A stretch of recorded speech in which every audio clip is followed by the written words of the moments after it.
the body count itself, outside of marriage, easy one to point to because it's just always universally in basically every Christian denomination going to be considered non-virtuous behavior, right? It's going to be considered a violation of the ethical purview of Christians themselves. So it's an easy one to point to. And I haven't actually heard a refutation to that. Just, yeah, but there could be other factors you could point to as well. It's like, yeah, maybe, but I haven't heard why this one should actually be trivialized.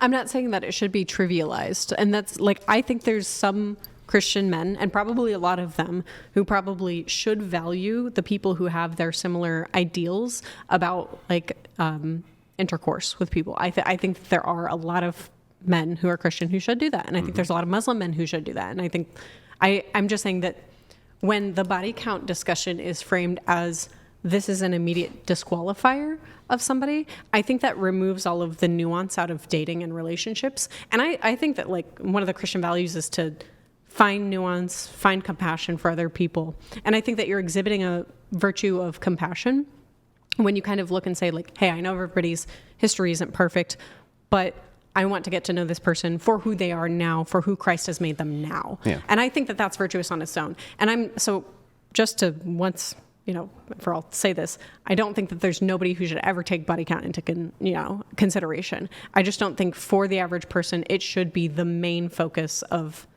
considering someone as a partner. Okay. Well, then let's move from the Christian perspective just to the secular then. My argument from the secular perspective is that body count would also be a great indicator for you just based on revolt factor for preference. So most men, they find it revolting that women sleep with tons and tons of men, right? If they find it to be revolting and that's within their preference, there's nothing wrong with that, and they should select past it so that they're not trying to have a relationship with a woman that they're actually revolted by.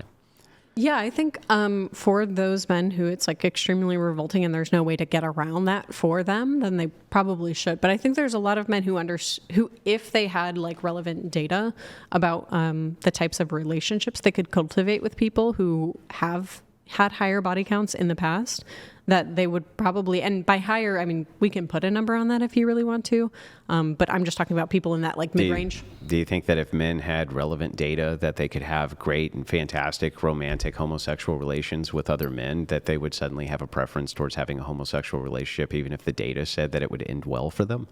Some of them might lean more towards that. Almost none. You really think that men would go, I'm totally straight and attracted to women, but now that I see that I could, like, I don't know, have a bigger house and a pool if I become a homosexual, I'm going to suddenly start having gay. So you really think that? Yeah. Well, yeah, there are people who do that. It's kind of like saying... now, there are people. Most men would not go for that, right? I didn't say most men. I didn't say most. You did. I said, you think most men would go for that? And you were like, yeah. No. I said that would lean most people more towards possibly developing a preference for that. So it's not that most men would in fact become gay. Like I didn't say that. Or even engage in homosexuality. I mean, if they find homosexuality revolting, there's no amount of data that you're going to show them where they're like, oh, well, now that I see that I could get a bigger pool, the act of gay sex is less revolting to me, right? I think, have you ever heard the phrase like $20 is $20? I mean, like, come on. Like, yeah, I think people genuinely... That's literally making fun of degenerates. Do you say that because it's making fun of degenerates? You don't think there's actually people... I mean, there's a whole, like... There's actually a wonderful sociologist, and I will shout out Dr. Jenny Stuber for doing a presentation on this. There are people who will go gay for pay. Yeah, absolutely. People are incentivized to do things when they realize that there's positive outcomes for them. Yeah, there are some, I would never put it in a monolith, that there could be some men, like for instance in the adult porn industry, there's men who have, gays who are apparently straight, according to what they say, right? Yeah. They have to have fluffers though come in and, get them to the point where they can do it. Because they can't do it on their own, right? Because they have zero traction there. A lot of them even can find it revolting. Do I think that there are some men who would sell out for this? Sure. But that was never a course, dispute. I'm just saying overwhelmingly, no, you're not going to be able to change men's mind by saying, well, this could be a positive romantic outlook that you now have, or you could have a wonderful life with a man of the same sex if you find it revolting. That's not going to change most of their minds. Do you think most men at least And I mean set the of overwhelming majority, like I would say like 99.9% or higher, you're not going to change their minds. Sure. Do you think the overwhelming set of straight men are more adverse to like the thought of themselves having like homosexual intercourse than they are to like a woman with a slightly higher body count number than they prefer? Yeah. You think they're more adverse to the homosexual? Yeah. Right. Exactly. So then when you take that into account with that, you're saying like, okay, well, look, yeah, they might be completely repulsed by the thought of having homosexual sex, but when they're given, other incentives to do so or more information about the facts of what it would cause for them, then they're more likely to do that, whether or not that amount is Well, let me counter with this real quick, which would just be, I agree that there's a lower subset of men who are revolted by promiscuous women than are by gay sex, but within that subset of men who are revolted by women with a high body count, it's just as bad as the men who are completely revolted by gay sex. It would be the same thing. You're saying the amount of men is lower? Yeah, so if you just say the amount of, isn't the amount of men who are repulsed by gay sex going to be higher than the amount of men who are repulsed by women with a high body count? Right. It's like, but that really doesn't mean anything, because we're looking at the subset of men they're equally repulsed, right? They're just, repulsion is repulsion. I'm not actually convinced of that. I'm far more repulsed by the thought of like eating dog shit than I am at the thought of like eating pickles, and I really hate pickles. So that you're saying like, you can have that trivially, right? And maybe I can concede a bit. Maybe I am quibbling a little bit, but what my point is that just because there's a larger subset who finds this to be repulsive with gay sex, there is a large subset of men who find it repulsive that women have a high body count. And I think it's higher than your aversion to pickles. And I think it's less high than the aversion to homosexual sex. Right. But we can take a poll of the people in this room. Like, would you rather have sex with like a woman who has a high body count, or would you rather have sex with a man?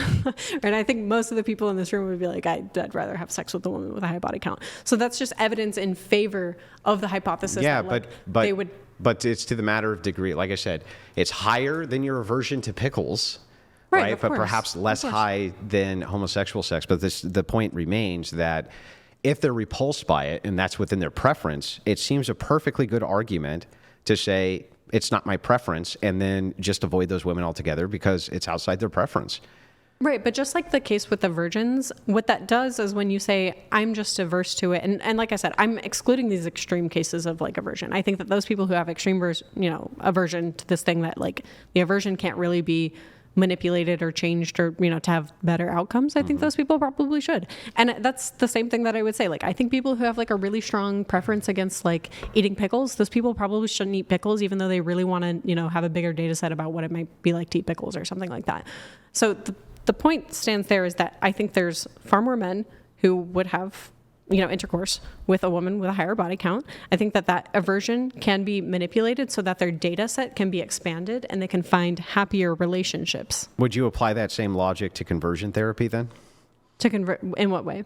In the same way that if it is the case that they're opening up their experience to the fact that, they could see that their life would be far less stigmatized if they became heterosexuals or only engaged in heterosexual sex, and that they would have far better outcomes, that there's a lot of gay men who could be convinced, as it were, to do this thing that they found repulsive? That's an empirical claim. So if you're asking me if I need one final statement on the body count question from each of you. Oh, okay. So. Well, I'll just let you go ahead and end, and then I'll end. Sure. Okay. And then we'll do chats, then we'll do close. Okay. Cool.